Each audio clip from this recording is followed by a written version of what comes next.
Hey YouTubers, welcome back to the channel.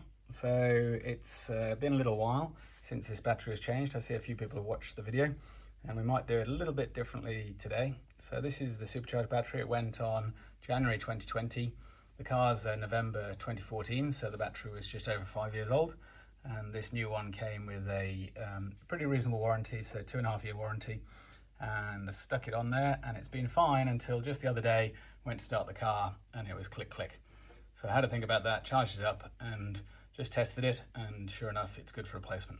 So we're going to be putting the new one in. So hopefully follow along and we might do it a little bit differently to last time. So this is the battery we're going to be replacing it with. So this is an X55D23 CMF X-side battery. I'll put the link or the description in the description. And the battery that was originally on the car, or the one you're really looking for, is a 55D23L, and that was a Panasonic. And any battery that's in the D23 range, or sorry, the 55D range, should be about the same with the 23. The L is the left and right terminals, so this is got the positive on the right, which is what we need, and will go on the car no problem. Don't get the wrong one or it'll be a disaster. And the height, the width and the depth is important too. And then the other thing I did for choosing this battery is choose the highest CCA rating I could find for about a reasonable price. So some of them were as low as 350 and 480 CCA. This one is 650 CCA. It's about the best you can get in these formats. The only other real difference, if you're paying a lot, is kind of the reinforcement inside and the construction, which maybe is good for a proper four-wheel drive, but on the Nissan, this will do you fine. Okay, so looking at the tools we're going to use. So I have got one spanner here, which is all you need, a 10mm spanner. I've got a ratchet spanner here just to make my life a little bit easier on these nuts to run them up. And then we're going to be taking off these two nuts in the center, undo the terminals by undoing these two nuts. I'll show you that in a moment. And then when we're finished, we're going to put this terminal protection on just to stop it corroding. And that is it. It is simple as that. It's one tool and you can do it by yourself in about 10 minutes. Just a couple of notes about safety. When you're undoing these two nuts, there's a chance that they're going to be connected to ground, to the vehicle ground. It's always best to leave that cover down, just in case you've got the spanner over that side and you're going to short it out. This side's not too bad because this is the ground, so this is earth on the car. So I've already undone this a couple of turns just on the little nut there, and we can take that off now and just leave that to one side, ready to take the battery out. So it doesn't matter where that goes particularly, because the battery is now not connected, so it doesn't matter if that touches onto metal. So now that's off, that's safer. Same on this side. Just going to undo this a couple more turns and just wobble this around. And if the cable's not quite long enough, so we'll just wait till we can slide the battery around a bit first. So we're just going to undo these now, take these up to the top. I didn't need the ratchet spanner because these are nice and loose. Just be careful not to drop the nut or you'll be spending more of your day looking for it. And also note on the bracket, there is an arrow there, just showing which way is front on the bracket.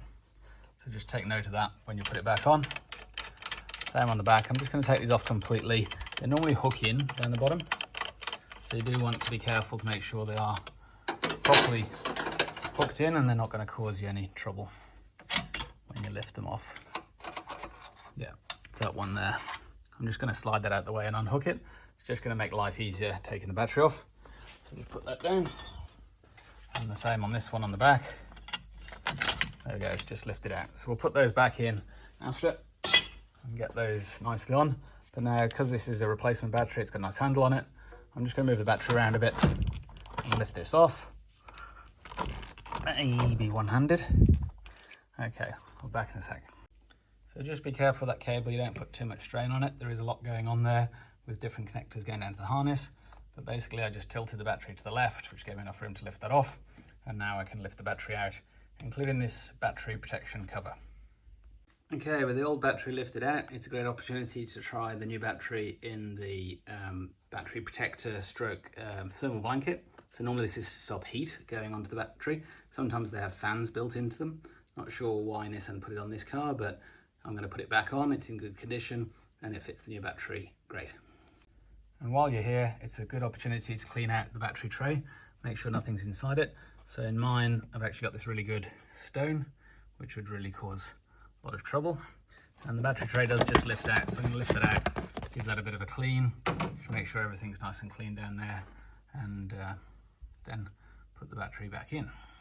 Okay, so I've given the tray a bit of a clean up. You'll notice there is an FR on there for front, and I've given all of the bottom a bit of a clean. And to do that, I just use my silicone spray, which is commonly known as Tire Shine. It's all looking a lot better in there. No corrosion, no signs of corrosion to worry about. If there was, I'd be looking at treating that corrosion with some kind of zinc paint or something if you have any battery spills. But in general, as long as it's clean and dry, you'd be good to go. If you do have a lot of grease around there, just be careful with that and any moisture, because that can wick off the battery and that can cause voltage loss over time. So always keep the battery clean and dry. Okay, the battery's back in and I've put the terminals back on. They're tightened. I'll put the torque setting in the description, but it's something along the lines of 10 Newton meters. I'll look that up in a moment. And just going to put the clamp back on. What is important with the hooks is that you put the hook pointing away from the battery. So this one at the back clips into a hole. You can't quite see it, it's a bit hard to see, but basically it's in that plate down there. Sorry, I haven't got a light. And the front one, it's a bit easier. That clips in the place here. And again, you make sure the hook comes forward. Otherwise, you're going to have a whole lot of grief if that goes into the battery. Okay, the clamps are tightened up now, and I've just put this cloth around here so I can do the battery terminal. So we'll get that spray on and get on to the last steps. So the terminals are now all nicely protected. They're not going to be corroding. They didn't before, and possibly in this climate they wouldn't, but it's always a good idea. And that's the same on both sides, just helps the battery. And then the last step is we'll just give it a charge overnight to make sure it's nicely topped up. Now you will notice I didn't put a battery tender on this time, and that is one difference to the last video that I made. So this time, 2 reasons. One is you don't really need one. You'll normally get away with it because it'll give a cold start to all electronics. And the other is if you do have any problems, I've now got a scanner where I can easily scan this car and clear those codes. So I'm not as worried about it as I was before. So we'll see how we go and try out the start.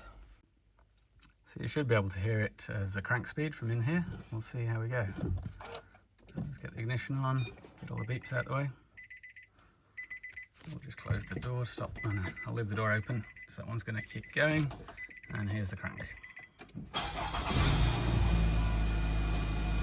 So all good, very happy, and back to normal.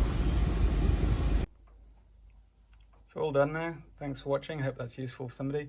The only step I will do later is put a warranty sticker on the battery so I can remember when the warranty's until, and that's about it. Okay, I'll see you in the next video. Thanks for watching. So one thing just at the end you might need to do is to set your clock. So if you try and do that through the menu, through settings, depending on your car, you might have to set it through the navigation. So normally you'd set it there in the instrument cluster using the up-down buttons on the steering wheel and the enter button. So if I go over to the nav in this car, I've got setup as an option.